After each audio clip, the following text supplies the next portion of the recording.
Good morning. Neil here again with the Off the Lip Radio Show, episode number 15 or 16. I don't remember. Of course, I don't remember anything. Where are my keys? I don't remember where they are either. Here today with the one and only Mr. Fred Keeley, who's currently the mayor of Santa Cruz. His lordship is going to take 10 minutes out of his time, maybe 15, to have a little chat with me. And we may have a couple stories to tell, but first of all, I want to ask you, Fred. Thanks for coming on this doozy of a show. You went to work this morning? Say it again. You went to work this morning? Yes, I did. Top 3 things you're working on right now are?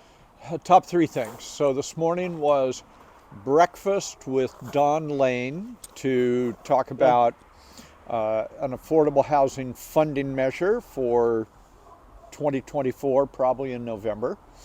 Went to the office, dealt with the oversized vehicle ordinance implementation this morning. You mean oversized vehicle being motorhomes? Big ones. Okay. Where can they park? Where can't they park? Especially ones that have some problems with them and so on.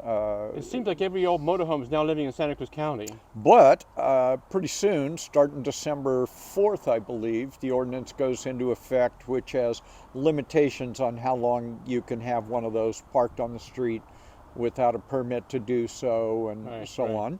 And third was working this morning with the city and the county on the cities and counties' proposed sales tax measures for March. So that was my first 2 hours this morning. And so what in general are you working on? When you became mayor, which was when?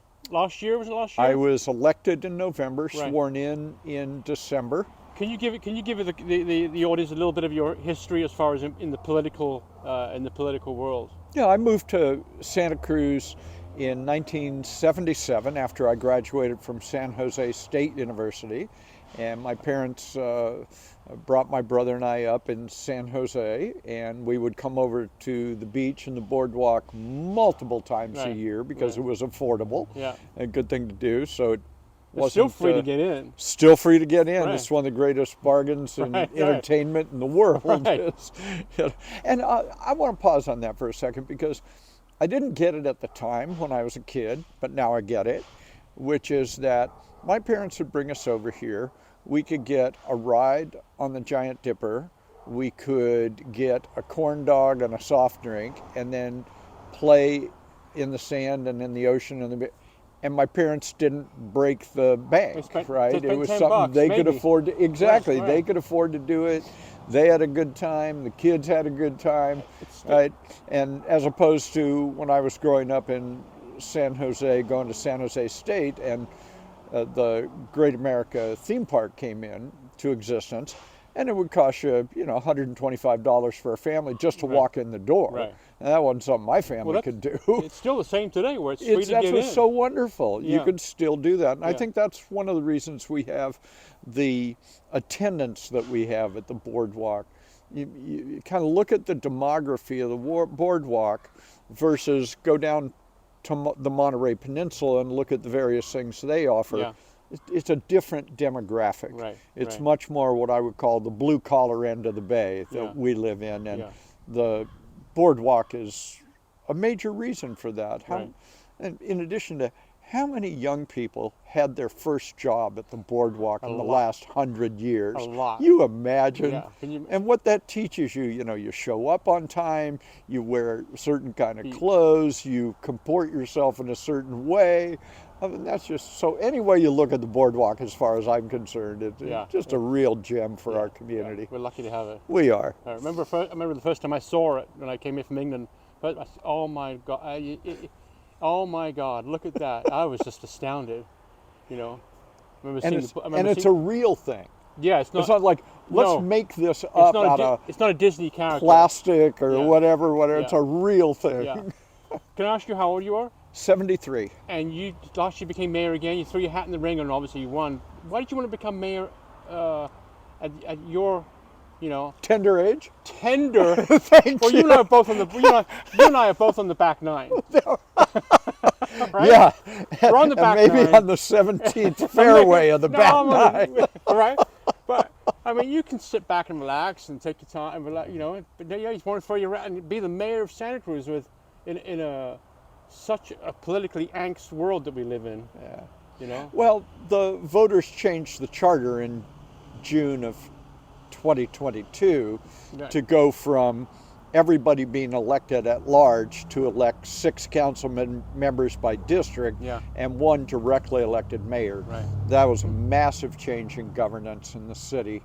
And I don't want to overstate it, but some people came to me and said, it might be a good idea for the first directly elected mayor, especially since this district business will happen over 2 separate elections.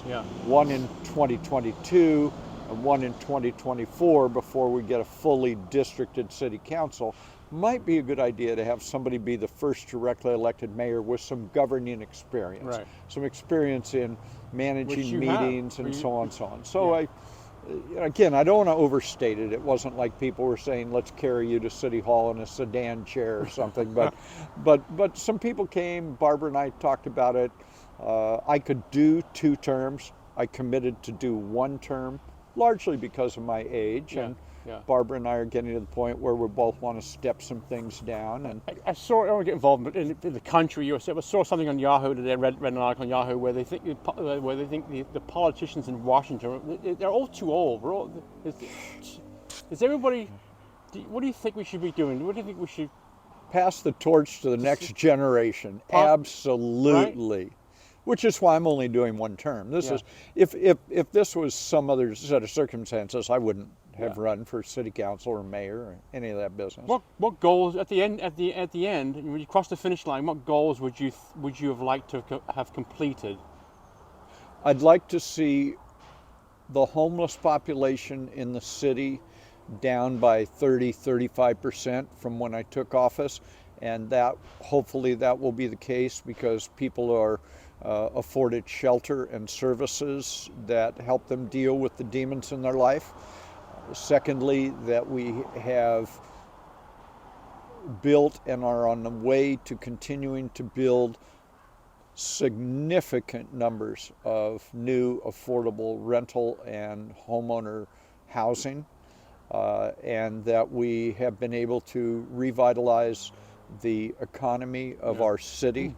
If those three get done, it won't be because of me. It'll be because we have a city council that can disagree without being disagreeable. They are very much a team city council.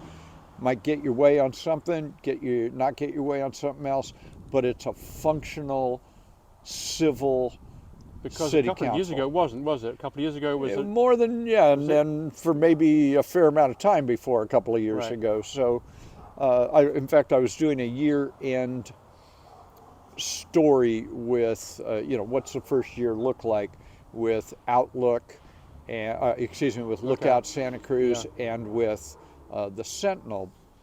And in both cases, one of the questions I asked them was, I said, what do you think the most surprising thing is? And they said, well, that's not how this works. We ask you the question. I said, well, let me tell you what I think it is. And they said, what's that? I said, the story you haven't written. And they said, what story is that? I said, the city council is a shit show. You haven't written that story all year long because it isn't. Because we now comport ourselves in a way where we can disagree without being disagreeable. We get our work done. We're respectful of each other and the public. So I think the way the city council works, it's a functioning body as opposed to a dysfunctional body. Do you still like the town as much as you did in 1977? I mean, now it seems like our little village. Like you go downtown, you see these monstrosities. And it seems like our little village is. It's a small town with big town problems. I like that characterization because I think that's right for somewhat different reasons. We're a city of 66,000 that becomes a city of 166,000 8 months of the year because we're a tourist destination. That's what largely brings the big city problems, is that we get so big 8 months of the year. I'll say this. My thought, and people can disagree certainly, My thought is this: the hardest thing we do as human beings is change. But the one constant in the universe, I don't mean this philosophically, I mean this factually, the one thing we know is true of the universe is that it's changing every moment. And so it may be the hardest thing we do as human beings, Yeah. but it is the nature of life itself. Right. And so I get the idea that, gee, I really liked Santa Cruz the way it was when I got here. So, for example, if you're a really old timer and you were here before the university, And they don't like change. The old you people- think that yeah. should be what it's like. Right. Right. And if you got here when the university was here, but before the earthquake, Yeah. you think that's what it should be like. Yeah. If you got here after the earthquake and a whole bunch of stuff got built and different things and this and that, you think that's what it should be like. So everybody, I think most people think that they like Santa Cruz the way they found it. Yeah. How they found it was different than 20 years before they got here, and those people it was different than 20 years. So I'm not adverse to change per se. Now, having said all that, we can do it a Santa Cruz way. And what I mean is, we've lost a lot of our authority. The state of California has taken a lot of land use authority away from cities and counties all over California in the last 5 years.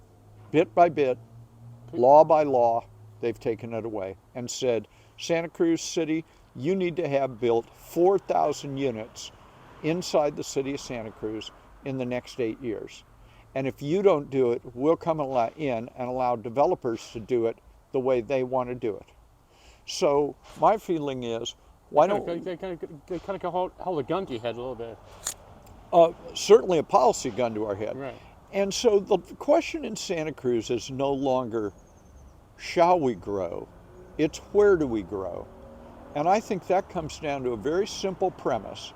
You can either put over 40% of that new growth downtown and therefore provide substantial protection for neighborhoods, Right. or you can fight downtown growth, Right. in which case the alternative is not we don't have to grow, it's that we'll grow in neighborhoods. Yeah. And if you don't like 8, 10, 12-story buildings downtown, you're really not going to like 7 or 8-story apartment complexes in your neighborhood. Right. Right. So again, we don't live in 1975, 85, 95, 2005, or even 2015, where you could say no. Yeah. Now the only question is where. Wow. Yeah. And I, as mayor, I feel my obligation is to retain the character of the city of Santa Cruz. And what I like is the downtown has always been the place that we change. Yeah. Fundamental change, aside from the And it'd university, be nice- takes place downtown. It would be nice to have the downtown the way it was way back when 20, 30 years ago. Cooper Street, Cooper House, and music down there, people down there enjoying it. I wish it would go back to that. I know people are trying to make it go back to that, but Well, I think there's a version of that. And let me talk about that. I think there's a version of that. And that is what's being talked about now for downtown, in addition to a new multi-purpose arena, housing, rental housing, purchase housing, commercial and retail, is that it will intentionally be an entertainment zone. yeah. That it is designed for that purpose, Yeah. is going to be designed for that. And there is a massive amount, there's a huge market for people in their mid-20s to mid-40s love living in that kind of environment. Yeah. Yeah. People who live here now that live Yeah. in overcrowded, people who live here now and live in some kind of place where they're still overcrowded but they work locally and this and that. There's a huge market in that age demographic Yeah. to live in a dense urban area Yeah. where they can Like walk. being in New York almost, right? Like my nephew lives in New York. He loves it. Yeah, well, we're not going to be New York. Don't No, worry, folks. no, We're not going to be but, New York. I But could- creating a portion of Yeah. our town, isn't that what smart cities do? You increase your density and your height downtown so you can protect your neighborhood character. The state of California has outlawed our ability to look at a development project in a neighborhood and consider the neighborhood character. We are now prohibited by law from looking at the, quote, character of a neighborhood when considering a development proposal. The other thing we can't do If a developer wants to develop a project of 30 units or more, the city cannot require any parking. Right. Any. Any. That is the state of California privatizing the decision around parking. That doesn't mean a developer won't put parking in. Yeah. It means they get to decide whether they do or don't and how much it is. Now, let me tie these together. Think about that. If you're not building a lot of buildings downtown for housing, and the developer says, well, I don't want to do that. I think I'll go in this neighborhood. Yeah. I'll go into Seabright. I'll go into the Upper West Side. I'll go into wherever. Pleasure Point. Right. I will go in and I'm going to build this. And neighbors who used to be able to say, gee, I don't even want a duplex next to me because it's too dense, or I don't like this 2-story or 3-story whatever. Imagine how a neighborhood's going to feel when a developer says, I want to come in here, build a 6-story apartment building with 50 units and no parking. And you can't make me do that. And the neighbors can go out of their minds, set their hair on fire, do anything they want, and that gets approved. Right. So this idea that somehow we can just say no is a fantasy of people who are not up to speed on state law. My last question. You ready for the big finish? Here we go. The big finish. Thanksgiving week. Yes. The one thing you're thankful for. Barbara. I had a feeling you were going to say that. Barbara. I got married late in life. Got married when I was 66. Barbara's 65. So there's hope for me. I'm 66. There's hope for me. No, there's no hope for you. No. Don't flatter yourself. Okay. But I'll tell you what happens when you get, or at least in my case, when you get married when you're 66, creates a sense of urgency about the relationship. We're not going to be together, we're not going to have children, we're not going to have grandchildren, we're not going to go through all those phases of a marriage when you get married much younger. And so the idea that, maybe we're married 20 years, then not 40 or 50 or whatever, makes every moment precious. So that's what I'm thankful for. Thank you. Thank you, Neil. You're very welcome. Always good to see you. Great to see you, sir. This is always so fun. Always fun. Thank you. Oh, this has been Neil here with the Off It Radio Show, episode number, 15, 16 of Who's Who in Santa Cruz, with my guest today, the wonderful, the maestro, the legend, the Honorable Mr. Fred Keeley.